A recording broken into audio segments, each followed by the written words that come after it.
Assalamualaikum warahmatullahi wabarakatuh. Selamat siang, salam sejahtera bagi kita semua.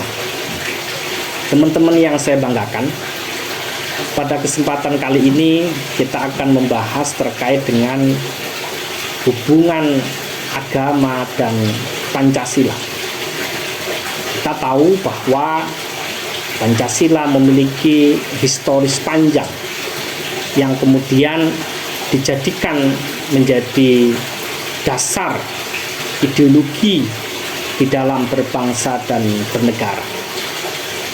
Sebelum saya akan menyampaikan terkait dengan hubungan antara agama dan Pancasila, saya ingin menyampaikan terkait dengan bagaimana perbedaan cara pandang ideologi dalam bidang agama, hukum, politik, dan ekonomi terkait dengan bagaimana perbedaan atau ideologi yang ada di dunia.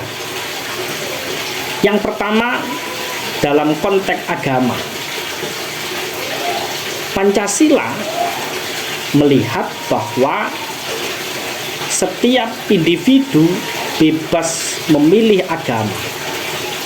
Agama harus menuntun masyarakat yang beradab. Itu agama menurut Pancasila, menurut ideologi Pancasila. Agama menurut ideologi komunis merupakan candu masyarakat. Agama harus dijauhkan dari masyarakat. Dan komunis adalah ateis. Yang nomor 3, agama menurut ideologi liberalis. Setiap individu bebas memilih agama. Setiap individu bebas untuk tidak beragama. Yang nomor 4, menurut agama menurut ideologi sosialis, agama mendorong sebuah perkembangan kebersamaan. Ini agama dalam perspektif 4 ideologi: Pancasila, komunis, liberalis, dan sosialis. Dalam konteks hukum, Pancasila melihat masyarakat harus taat pada hukum. Negara harus melindungi masyarakat. Menurut kelompok komunis atau ideologi komunis, negara bebas menjalankan hukum dan menerapkan hukum di masyarakat. Menurut ideologi liberalis, masyarakat harus taat kepada hukum dan peraturan negara. Masyarakat diberikan kebebasan tanpa melanggar hukum. Dan yang nomor 4, hukum menurut kelompok atau ideologi sosialis, demokrasi untuk kolektivitas, diutamakan kebersamaan, masyarakat sama dengan negara. Di bidang politik, ideologi Pancasila melihat bahwa politik diberikan kebebasan di pemerintahan dengan syarat tidak melanggar hukum negara. Menurut ideologi komunis, politik dalam pemerintahan, politik dilarang untuk bebas. Hanya ada satu parpol yang berkuasa di pemerintahan. Menurut ideologi liberalis, politik diberi kebebasan berdemokrasi di pemerintahan negara dengan tidak melanggar hukum. Politik menurut ideologi sosialis, politik kebijakan digunakan untuk mengelola kepemilikan sosial, alat-alat produksi. Di bidang ekonomi, ideologi Pancasila melihat bahwa masyarakat diberikan kebebasan untuk mengelola sumber daya alam yang ada demi kesejahteraan, namun negara tetap diutamakan. Ekonomi menurut ideologi komunis, perekonomian sebagian besar dikelola oleh negara untuk kesejahteraan masyarakat.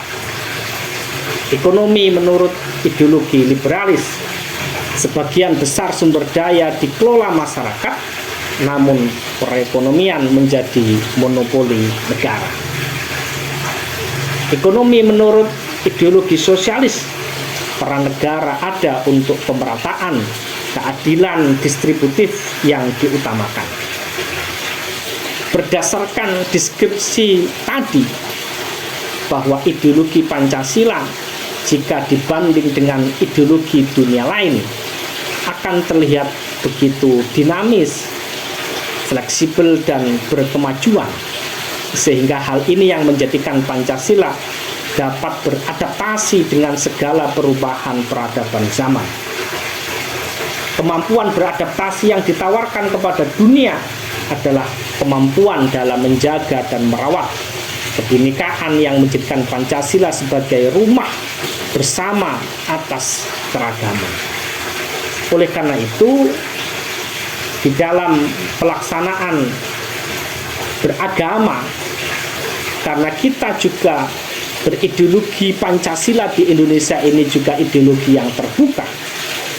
Karena Pancasila sebagai ideologi terbuka adalah gagasan dasar yang memuat cita-cita luhur hidup bangsa sebagai aspirasi bangsa yang bersifat dinamis, fleksibel, adaptif, yang mampu menyesuaikan dengan perubahan zaman, dengan menerima dan terbuka terhadap gagasan ideologi lain yang tidak bertentangan dengan nilai-nilai dan tujuan Pancasila.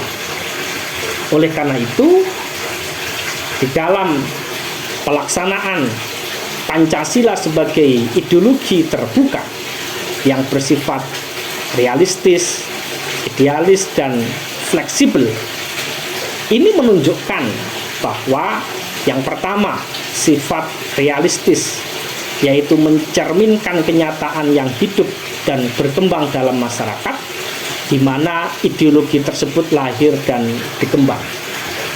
Yang nomor dua, bersifat idealis, yaitu konsep yang terkandung di dalamnya mampu memberikan harapan, optimis, serta mampu menggugah motivasi para pendukungnya untuk berupaya mewujudkan sesuatu apa yang dicita-citakan. Yang nomor tiga, bersifat fleksibel, dapat menyesuaikan diri dengan keadaan yang terus-menerus berkembang dan juga sekaligus mampu memberi arah melalui tafsir-tafsir baru yang konsisten dan relevan. Bagaimana kalau kita hubungkan antara Pancasila dengan agama? Pancasila suatu ideologi yang memuat nilai-nilai dasar yang bersifat tetap dan nilai-nilai terapan yang bersifat situasional. Adapun nilai-nilai dasar yang bersifat tetap itu termuat dalam pembukaan Undang-Undang Dasar 45 pada alinea keempat. Oleh karena itu, kita sebagai masyarakat Indonesia yang melihat bahwa adanya derasnya globalisasi semakin mempermudah arus-arus budaya baru yang masuk ke Indonesia, yang mana ini sangat berpengaruh pada ideologi Pancasila. Berkembangnya agama di dalam negara yang berpaham ideologi Pancasila tidak hanya berdampak buruk, melainkan terdapat kebermanfaatan dari berkembangnya agama. Manfaat-manfaat begitu berkembangnya agama di dalam negara Kesatuan Republik Indonesia yang berdasarkan Pancasila ini kita lihat dari yang pertama, kembali eksisnya agama di dalam ruang lingkup relasi internasional. Yang nomor dua, pada awal modernisasi, agama mulai berjaya dengan bukti semakin bertambahnya penganut agama, di mana saat itu terjadi kekhawatiran akan surutnya keyakinan beragama karena pengaruh sekularisasi. Yang nomor tiga, agama tidak terlibat dalam urusan politik. Saat ini kebangkitan dalam beragama memberikan tatanan sistem internasional. Di era saat sekarang ini, agama dan Pancasila dipandang perlu adanya hubungan saling menjalin keterkaitan. sehingga agama dan ideologi Pancasila tidak berjalan saling tumpang tindih, namun keduanya saling berjalan dengan saling memberi dukungan satu sama lain. Hubungan-hubungan yang dapat dilakukan yakni dengan cara pertama memahami betul adanya pluralisme. Globalisasi sangat berpengaruh pada pluralisme di Indonesia. Semua pihak wajib menjadi benteng terhadap tantangan globalisasi di Indonesia. Tidak hanya pemerintah saja, paham-paham fundamental mutlak perlu dihadapi dengan menekankan penuh semangat toleransi. Warga Indonesia mutlak perlu mengedepankan sikap pluralis daripada sikap fundamentalis yang sulit menerima keberagaman yang ada di Indonesia. Kenapa? Sikap pluralis merupakan salah satu sikap yang wajib dimiliki oleh masyarakat Indonesia, sehingga harmoni keberagaman agama di Indonesia akan berjalan dengan damai.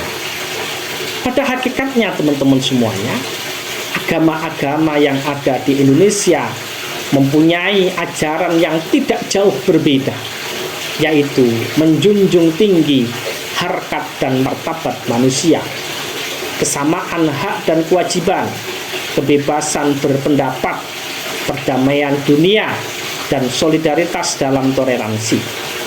Semua agama mengajarkan untuk bersama-sama memahami menjalankan toleransi dalam keberagaman agama yang dianut oleh masyarakat Indonesia.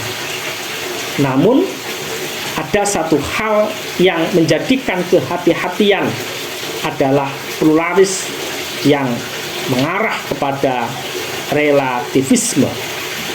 Relativisme adalah upaya yang dilakukan oleh penganut agama tertentu dengan penganut agama lainnya dengan cara mencari persamaan di antara pemahaman kedua agama. Hal ini akan menghilangkan kekhasan salah satu agama. Paham lain yang perlu diwaspadai adalah paham fundamentalisme yang ekstrim, di mana paham fundamentalis ekstrim mengarah pada keyakinan bahwa ajaran yang dimiliki agamanya adalah agama yang paling benar, dan paham dalam agama lain adalah suatu paham yang salah dan menyesatkan. Oleh karena itu, kalau di sekitar kita ada kelompok paham fundamentalis ekstrim, maka akan mengkhawatirkan kebinekaan Bhinneka Tunggal Ika yang selama ini kita jalankan. Pluralisme yang dapat diterima adalah suatu bentuk paham yang prakteknya dilakukan dengan cara saling menghormati, menghargai perbedaan serta martabat manusia. Pluralisme di sini dilakukan dengan sadar bahwa manusia lain memiliki kedudukan yang sama dengan manusia lainnya, meskipun memeluk agama yang berbeda. Pluralisme ini sangat dengan semboyan Bhinneka Tunggal Ika, yang berarti meskipun berbeda-beda agama dan keyakinan, namun tetap satu, yaitu Indonesia. Sehingga dapat dikatakan bahwa bentuk pluralisme terbaik adalah pluralisme dalam kategori sosial.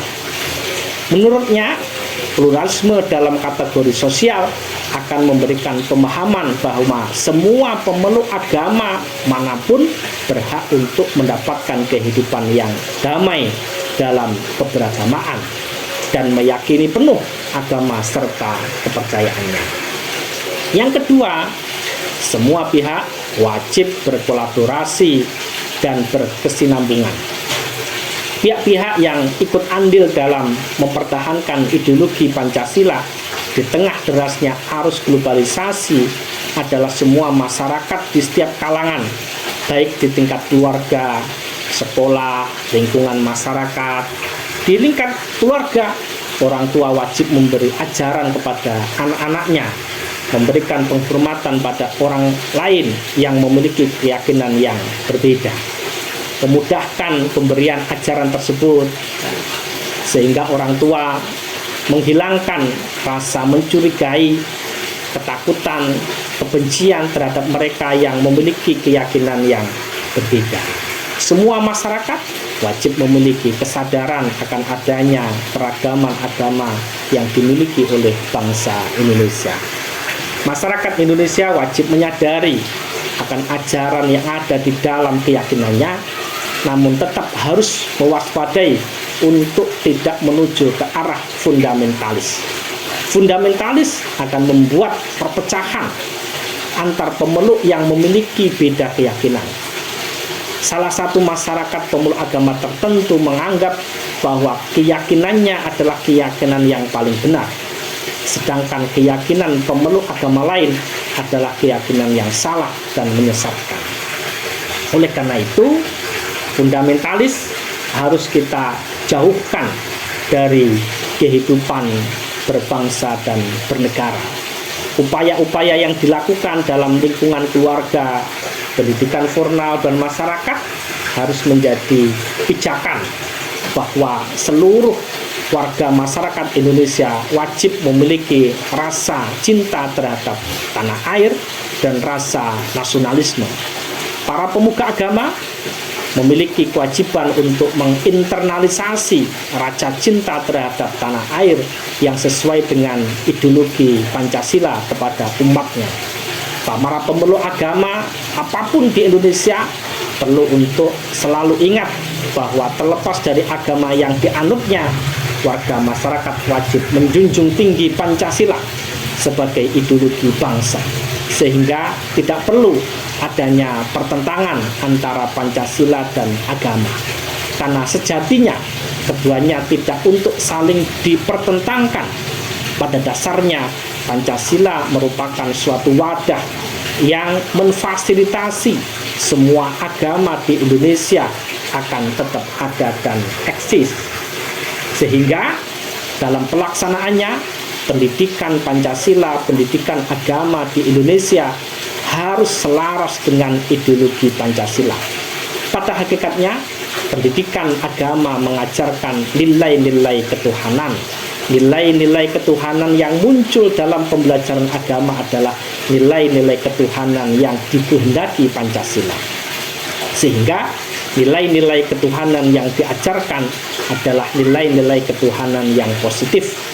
Nilai tersebut diambil dari nilai-nilai agama yang sifatnya inklusif, membebaskan, memuliakan keadilan dan persaudaraan. Sehingga agama dan Pancasila tidak perlu dipertentangkan satu dengan yang lain. Terima kasih, selamat siang. Assalamualaikum warahmatullahi wabarakatuh.